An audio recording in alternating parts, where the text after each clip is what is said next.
इधर प्रभु श्री राम को भक्तों को के तारणहार कहते हैं। जो भी उनकी शरण में आता है भगवान राम उनके कष्ट दूर कर देते हैं। लेकिन सब कुछ जानते हुए भी INDIA गठबंधन के नेता राम मंदिर विरोधी सियासत में जुटे हुए हैं, जिसका देश में होने जा रहे लोकसभा चुनाव में क्या परिणाम हो सकता है, शायद कांग्रेस और विपक्षी दलों के ये नेता अनुमान भी नहीं कर पा रहे हैं। सवाल यह है कि विपक्ष के इस राजनीति के पीछे की वजह आखिर क्या है। देखिए हमारी इस खास रिपोर्ट में और समझने की कोशिश कीजिए।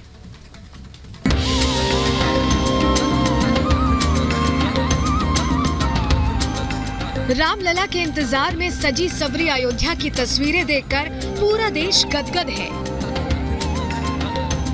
राम भक्त 22 जनवरी के उस ऐतिहासिक पल का बेसब्री से इंतजार कर रहे हैं, जब राम मंदिर में रामलला की प्राण प्रतिष्ठा होगी और यजमान के रूप में प्रधानमंत्री मोदी के हाथों इस मंदिर का भव्य उद्घाटन होगा।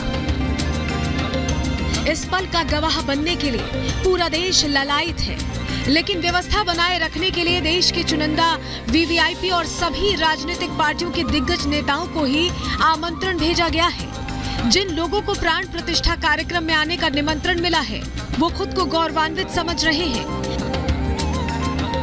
लेकिन लगता है इंडी गठबंधन के नेता, खासकर पुराने कांग्रेसी, खुद को भगवान राम से भी ऊपर समझ रहे हैं। क्योंकि इंडी गठबंधन के चुनिंदा राम भक्त नेताओं को छोड़ दें तो उनमें से ज्यादातर नेता या तो सनातन विरोधी बयान दे रहे हैं या फिर वो हिंदू आस्था के इस सबसे बड़े आयोजन से दूर रहने का फैसला कर चुके हैं।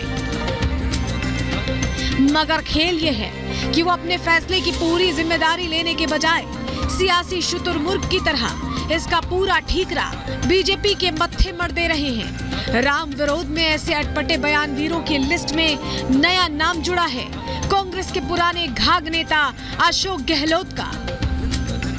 अगर शंकराचार्य देश के ये बात कह रहे हैं, उसका अपना महत्व है।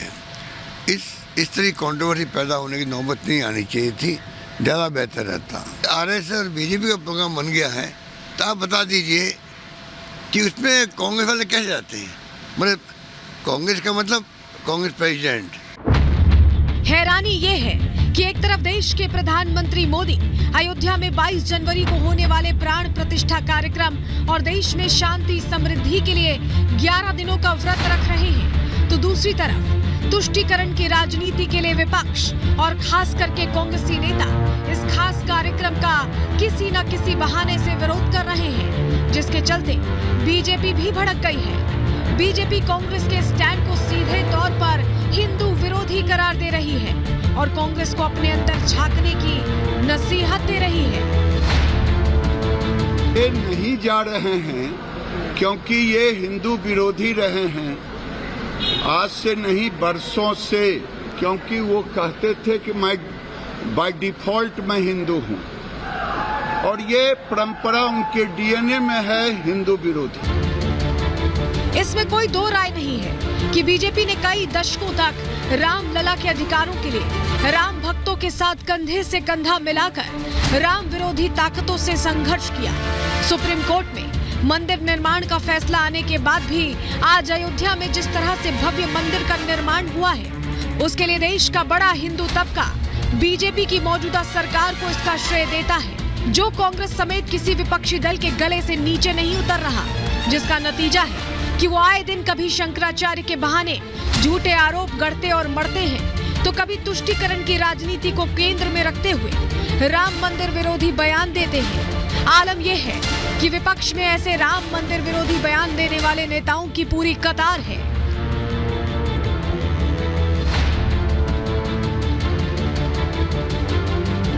बहरहाल रामलला के प्राण प्रतिष्ठा कार्यक्रम में सिर्फ 9 दिन का वक्त शेष रह गया है। अयोध्या में राम भक्तों का उत्साह हर गुजरते दिन के साथ बढ़ता जा रहा है और निश्चित है कि अयोध्यापति श्री राम के विजय घोष में सनातन विरोधी हर बयानवीरों के सियासी बाण उड़ जाएंगे। Bureau report, Republic Bharat. और इसी बीच अगली बड़ी खबर आपको बता दें, दिल्ली के मुख्यमंत्री अरविंद केजरीवाल को ईडी का चौथा समन जारी हो चुका है। 18 जनवरी को उन्हें पेश होने के लिए कहा गया है। इस पर गोपाल राय, दिल्ली सरकार में मंत्री गोपाल राय कहते हैं कि ईडी अवैध नोटिस भेजना बंद करे। लगातार ये ईडी का जो है चौथा समन है जो केजरीवाल को भेजा गया है। आपको बता दें, लोकसभा चुनाव प्रचार के लिए 18 से 20 जनवरी तक अरविंद केजरीवाल का गोवा में चुनावी प्रचार जो है वो पहले से तय है, जिसमें पंजाब के मुख्यमंत्री भी उनके साथ जाएंगे।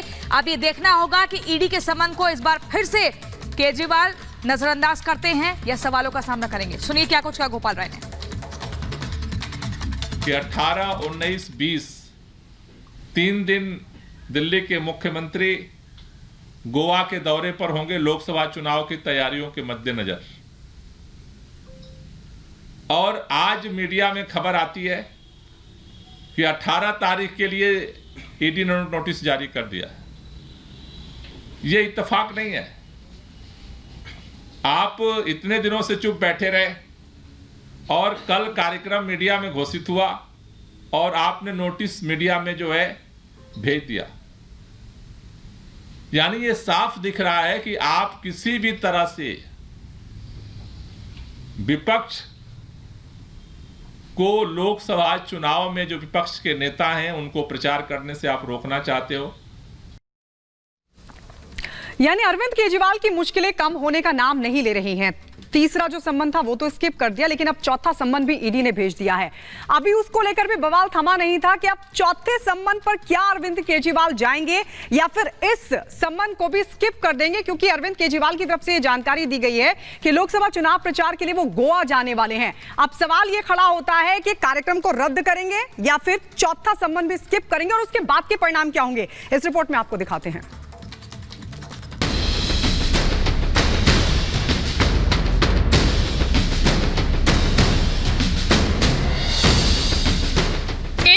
दिल्ली में सर्दी के सितम ने आम आदमी का बुरा हाल कर दिया है, तो वहीं दूसरी तरफ शराब घोटाले के आरोपों में घिरे दिल्ली के सीएम अरविंद केजरीवाल को ईडी ने चौथा समन भेजकर परेशानी में डाल दिया है।